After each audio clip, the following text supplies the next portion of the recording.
Many years ago, I worked in a call centre, and it was one of the toughest jobs I've ever had. But my guest this week is a master of the cold call and is here to share his simple yet powerful tweaks you can make to improve your ability to lead and influence people both on the phone and in person.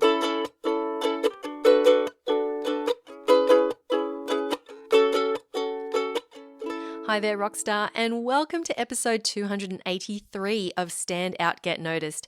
I'm Christina Canters, communication skills trainer, speaker, and MC. I'm really excited for you to meet my guest this week. He is the pinball playing, in excess loving CEO of Costa Rica's call center, Richard Blank. He has trained over 10,000 bilingual telemarketers to be effective on the phone, and he's here to share his insights with you. You're going to discover specific communication techniques that you can use on the phone and in person, as well as how to build trust with your team. I recommend you take notes if you can, because Richard drops so many gold nuggets, you'll need to write them down. Or if you want to be lazy and just access my summary, you can visit the show notes at thecmethod.com/283. Here's Richard. When I like to prospect companies, I use my anonymity to my advantage, not for the whole call because that's shady. But my first impression is not to ask for your boss or to, trip up on my intro. Usually I like to do a company name spike and I'll ask how the company is doing. So at least it sounds like a mystery shopper. I've been there before, and it really reduces any sort of defense from a gatekeeper or a filter. So who's the person you're speaking with initially? Anybody. But if it's a first-time impression for a secretary or a gatekeeper answering a call, to a security guard or an elevator attendant up front, or even the president themselves, the first thing I'm going to do is either say their name or especially the name of their company, which they're so proud of, better than they did. And so at least what it's done is, and you know this, it gave me 30 seconds, at least 30 seconds to then once again properly introduce myself and just to see if I can snap them out of this zone of cold calls, hang-ups, and bothering, just to let them know that Christina and Richard are just here to properly introduce ourselves. And prior to a contract, once I get transferred, let's just say hypothetically from your assistant to you, I will let you know verbally with a positive escalation how amazing your assistant was. I'll do it in writing at the end of the call, regardless of what happens in the middle of the call, just to separate myself, Christina, from the other people prospecting you. Can we role play this? I would love to. So I'm going to pretend that I'm the secretary, right? Sure. And did I hear you say before that you say the company name better than how we would say it? How's the C method doing today? Yeah. Okay. Let me look at your reaction. Let's role play this. Okay, so I'm going to be the secretary and then I'm going to put you through to me, Christina. Well, what's your secretary's name? Who are you going to be in character? Let's make my secretary Aaron, my husband. I love it. There you go. Are you going to use a gruff voice when you answer the phone? Be in character? He's very friendly, but I'll try to make my voice deeper. There you go. Okay, so ring, ring, ring, ring.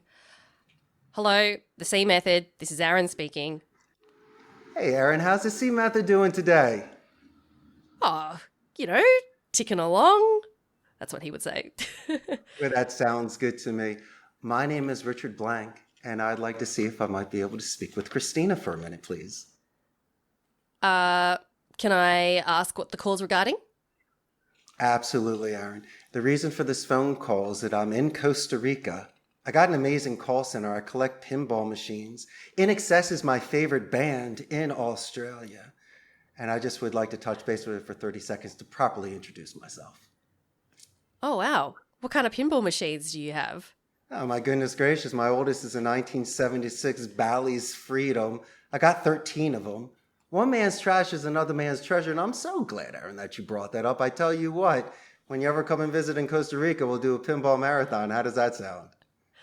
That sounds absolutely fantastic. I love me a bit of vintage gaming.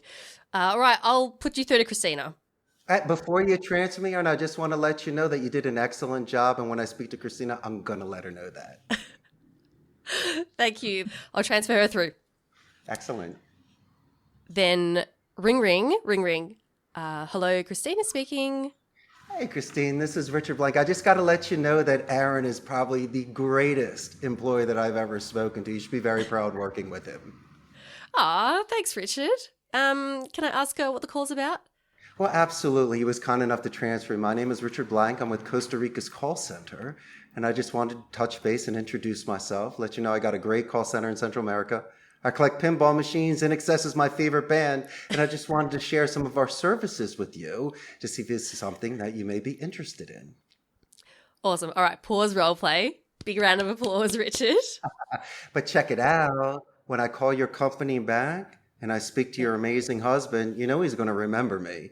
And he's also going to thank me for saying that to you and in writing. And then he might also tell me your direct extension, an anniversary or promotion, something of your company culture that may move the ball forward a bit. And those are the sort of things, my friend, that we just pay it forward. And as you can see, your husband actually gave me the pass the pitch. So rock on, I got through. Can I summarize what I believe you did there? Yes, ma'am. So firstly, you asked how the company was going and you said the C method name with so much joy and excitement that I got excited just hearing, what my company was up to. So that was one thing. Yeah. The second thing, you used Aaron's name. You said, "Hi, Aaron. How are you doing?" How are you doing? Which I believe builds that rapport because people also love hearing their own names. Yes. You also mentioned a couple of interesting facts about yourself that I wouldn't have expected on an initial call. So you said you've got a pinball collection and that In Excess is your favorite band. Why do you do that? And is that random and weird? No, because I'm extremely proud of In Excess and everybody in the world should listen to them. Why? Because if not, I'm going to sound like everybody else. And you're going to hang up on me and it's going to put a bad taste in your mouth. And yes, you don't need my pinball machines, and I'm sure you love In Excess, but what's that have to do with the C method? It's got a lot to do with the C method. Everything's got to do with everything, because I'm letting you know that I'm vulnerable. I'm showing with you 3 or 4 things that I do at my call center by playing pinball with the agents, by moving from Philadelphia to Costa Rica, by once again talking about walkabouts and In Excess and stuff. At least I'm showing some major interest in your amazing country. Yeah. And so these are the sort of soft skills that could be a Me Too technique that someone could. I chose 3 different things: travel, music, and games, and business.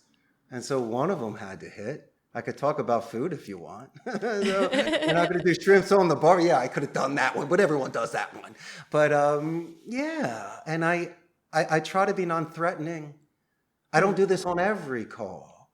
I mean, once again, someone says, "Who are you?" Well, that's when we use the buffer boomerang technique. Not saying Aaron's tone was negative, but sometimes they are. And so what I like to do is do the name drop, let them know it's an excellent question, repeat the question for active listening, and send it positive. And you know what my favorite part was before I was transferred to you, Christina? The fact that I was just about to get transferred. I stopped there and stop. I know I'm getting transferred. I could have killed the call, but I said, "Stop. I got to let you know that I'm going to compliment you." You got to be kidding me. I love that. Yes, Of course you do. It's a positive escalation. Some people get paid on that at call centers and other companies, but it's really so. How about this one, Christina? Imagine if hypothetically, Aaron transferred me to the mail room, and then I got transferred over into IT, and then I got transferred over here and there. I write everybody's name down. So even though I spoke about Aaron, imagine if I mentioned 2 or 3 people. You'd be like, "Who are you? You got passed around my company." No one speaks to Matt in the mailroom. I go, "He's like the nicest guy I ever met." Don't tell me that immediately anchors you with the client. 100%. It's yours 100%. to lose. It's yours to lose. And if the person doesn't say their name, I'm assuming you ask for their name? They don't need to. I just need to say my name. And I have to let them know. And if I'm about to transfer them and they still don't want to give me the name, put out your nails. Well, good for you. Why don't you have a nice lunch? Relax a little bit. You should be a little sweeter on the phone. But let me put to you this way. You know perfectly well when I get transferred to you, I'm going to get their name because I'm going to compliment Mr. or Mrs. Bitter. And then when I call your company back, I'm going to be like, how you doing, buddy? And they're going to be like, how did you get my name? You know I was going to get your name. You remember Okay. me. And then they love me to death. I get them to shed his skin a little bit. Once someone gets complacent, especially as the first impression of a company, that's terrible. There should be bells and whistles, trumpets, red carpets, guns a-blazing. And so maybe it's just to remind them that they need to sell that sizzle and to bring somebody in appropriately so you can meet in the middle and start strong. That's just my thought. Can we talk about the buffer boomerang technique? Because you held up the piece of paper. And Oh, for the yeah. people who are listening on the audio, can you explain what the buffer boomerang technique is?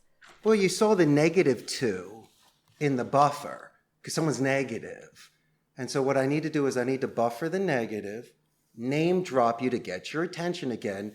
I can't say it's a great question every time. You can't beat that horse to death, but let's just use it that's an excellent question. Repeat the question back, which I did to Aaron, and then send it. And if your audience can't see, or the ones that can, I was smiling the entire time talking to you. And I was leaning forward the entire time, using my hands as illustrators to give myself that balance and rhythm. I mean, you could tell.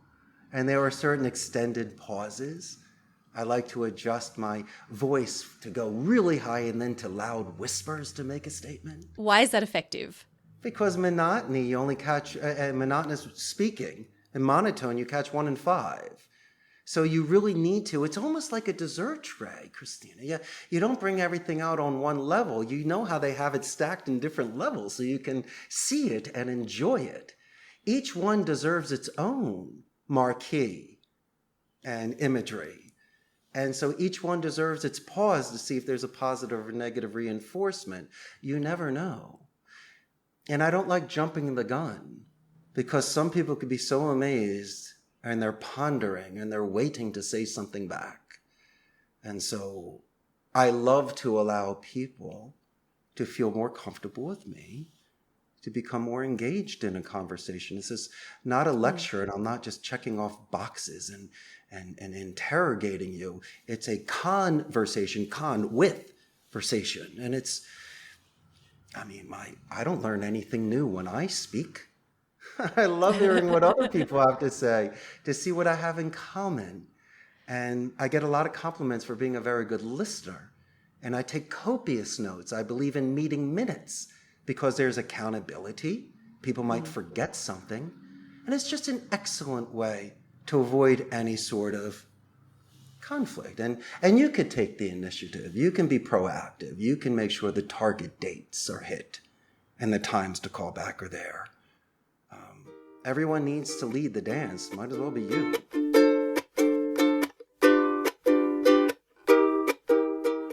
So Richard, I know you've trained thousands, I know about 10,000 call center salespeople.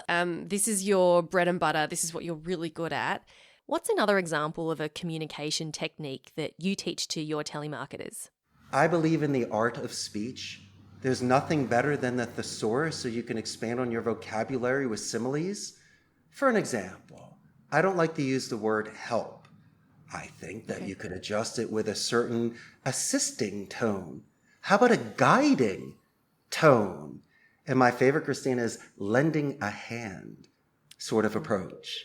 Okay. And so just that way alone, you can almost give yourself an advantage in regards to your momentum because you're being sincere, you are standing solid ground, and obviously you are very excited about what you're talking about. It could be any subject, but here's the beauty of it. You don't need to sell anything first. Put that stuff away. You and I should be talking about our lives prior to me sharing my products with you. Now, how about this? As a salesman, no one ever bats 1,000, but you've got to let me go the 15 rounds, or at least I got to earn it. And from an educated point of view, make a decision. If I explain everything and it's just the sweetest peach and you just don't like peaches, I'm willing to accept that. But we're good, thanks, no thank you, click. You didn't even give me a chance. And so these techniques that I do in the beginning, I'm not lying. I'm not compromising ethics, values, or morals, but my goodness, Aaron heard me say the name of your company better than he did. I answered him well. I got excited. I cracked enough codes to transfer the call, and I also gave a gift. And so these are the sort of first impressions that you can do that is just natural. There's no money exchanged. All you're doing is just putting your best foot forward. And that should make for amazing days where you jump clouds, where every call could be 80% the same, but there's still 20% special sauce. I mean, you do like a certain topping on your ice cream. And I love those sort of things. I always try to look for that on every single call. Okay.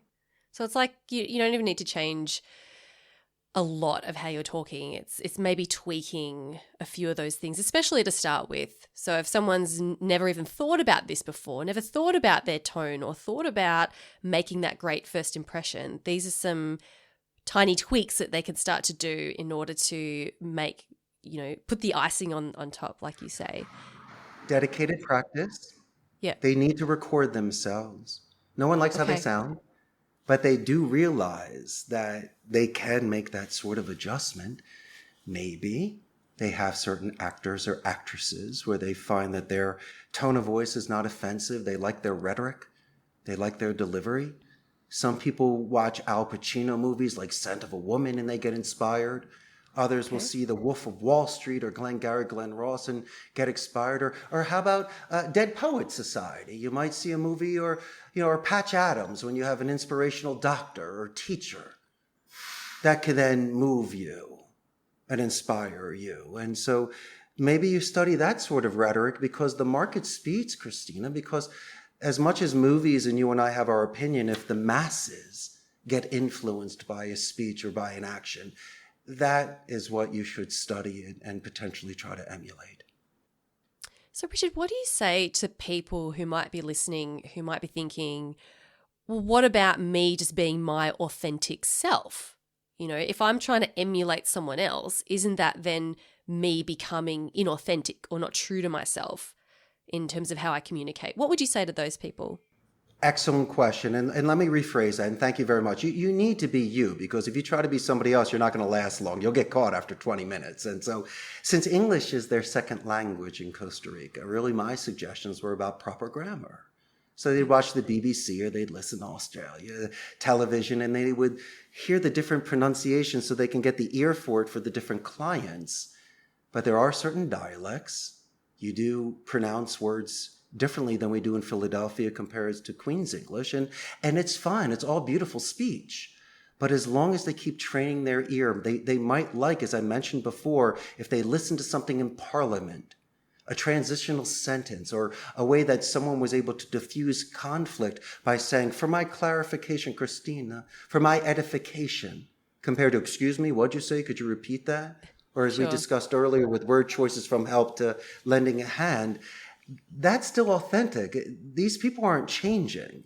All we're doing is assisting them in growing and giving them more self-confidence and self-reliance. That is all. And so they would be capable of listening, contributing, and giving that sort of impression to where people will want to move forward and work with them. But it is practice. Now, if I could make some suggestions just for my own personal growth, I love television. I loved old-time radio. And so my favorite speakers were Basil Rathbone back in the 40s and 50s. I enjoyed very much Jeremy Brett that did a Sherlock Holmes series in the 80s. And I liked Pierce Brosnan as Remington Steele and Dirk Benedict as Templeton Peck in the A-Team. I thought these were phenomenal, glib, clever, poised, balanced speakers. And I gravitated towards that. And I thought that it was very nice and charming to be able to have an extensive vocabulary, to sit up straight, to speak well. And I realized that a lot of doors open that way for you. You might get a second plate of food in someone's house. Richard, when did this journey for you start? When did you first realize that this type of skill was so powerful? When I was a young man, I was taught when you go over to a friend's house to wipe your feet and ask for permission and just know your pleases and thank yous. And so instead of being known in elementary school as a bad child and not asked to come back, most of the parents said, you're one of the few friends I allow Christina to hang out with. And so I realized that by being polite was better than cursing. It's better to clean a window than to break a window. And, you could always grow up and live life and figure out the stupid things to do in your childhood. But when I was in my 20s and individuals were going for job interviews and they were too well rehearsed, they would stumble upon themselves. And I tried that one time and I was very out of character. And then I said to myself in the mirror, it was right when I graduated college, I was never going to do that again. Christina, either they're going to love me or they're not going to want to work with me, because if they love me, it's going to allow me the sort of liberty and freedom to be me, and you'll get the best out of me. Because if I'm in a box, I'll be miserable and you will not know the real person. And I try to do that here. I allow people to grow. Naturally, there's labor laws and people have to do certain things. But if somebody has an idea or I see the potential in someone, I will bend them, but not break them. I'll get them to stand up and do public speaking. I will have them sit in meetings with me and contribute. I will listen to their calls and not just say, hey, great job, but I will let them know what they did.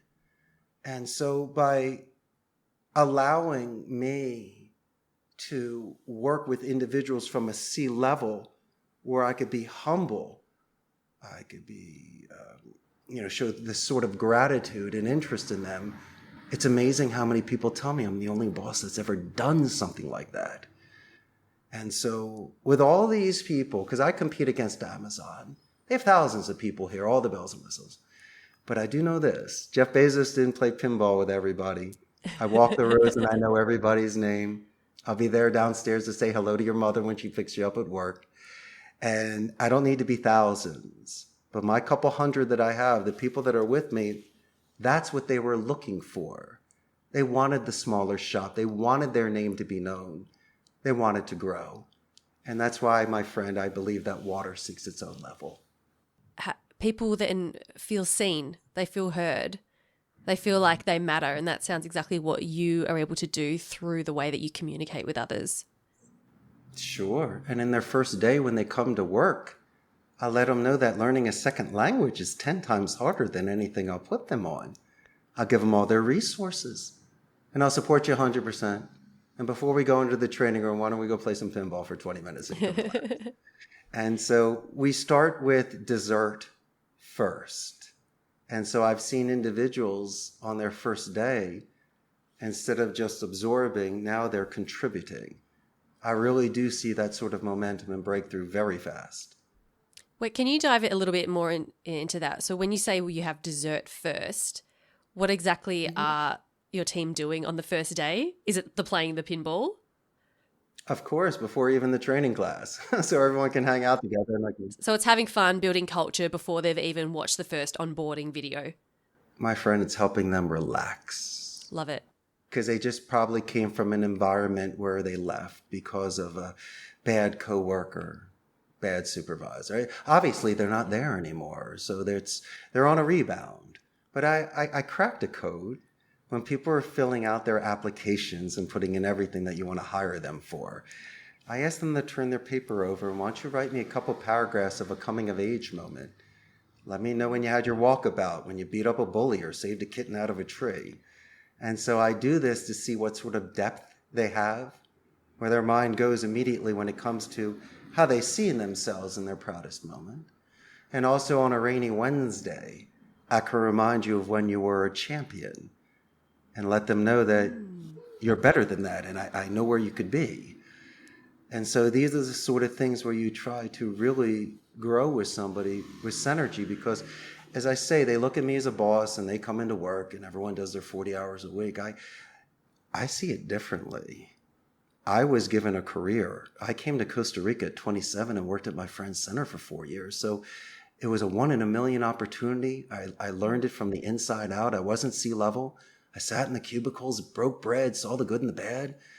And it allowed me to understand areas in which I could extend more empathy and give not just call center industries, any sort of person, more dignity. And I knew if I was ever given that shot, my base foundation would be play, empathy, and just showing that sort of respect to people, because it's done well for me. I have a very nice reputation here, and I am a guest in this country. And so the fact that I was embraced, I was able to build a business in a very competitive industry. I count my blessings every day. This should have never happened. And so it really puts things in perspective on being bold, and fortune does favor the brave. And from time to time, my friend, there may be naysayers and gray believers out there. And it's only because they love you. But if you have this sort of thing in your heart, then by all means, you should drink life and you should go for it. And I really respect people that are responsible financially and with their family, but have the sort of vigor to really put their hat in the ring, or as John Wayne said, die with your boots on. And I love seeing people like that because, they're living the most fulfilled life. Love it. Richard, I know that we are running out of time somewhat, and I know you said at the start of this conversation we could talk all day, but we actually don't have all day. No. You don't have all night. I know it's nighttime where you are. Final two questions, Richard.